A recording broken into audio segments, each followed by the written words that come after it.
Hablábamos antes do 13 Rois, Sí. ese concurso que ganamos, que estivemos a piques de non ir, porque ese mismo día tiñamos outra actuación en Porriño, entón non tiñamos tempo casi físico de facer as dúas, facer ¿no? as dúas cousas. Claro. Entón fomos a Ferreira Pantón, creo que Sí. se chama o pobo, Sí. tocamos, a sorte de que nos dixeron ali unha batería.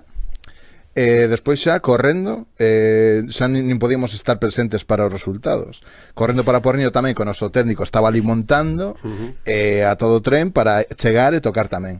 E cando estábamos despois desmontando en Pontareas, na súa capital, Ribadetea, Que sería a unha da mañá xa? de madrugada. máis. Madrugada, claro. Foi cando nos chamou José Clara, bueno, Sí, un dos José dous Clara, de Toxo Verde, os nosos managers, porque recolleron eles o premio no noso nome. Que ao principio pensábamos que era un vacile. En plan, Sí, non o creíamos, non o gallaste creíamos. eso, que dicen tal? E pasaron unha foto, un selfie co premio. Mira que tamén ten que cadrar, non, para que teñades, o sea, dous concertos o mesmo Sí. día, que inda por riba que gañedes o premio que estemos. E faláramos antes de decir, no, imos ser profesionais, imos dicir que non a isto porque xa tiñamos o de Porriño, imos tal, pero bueno, como sempre, pues optamos por non ser profesionais.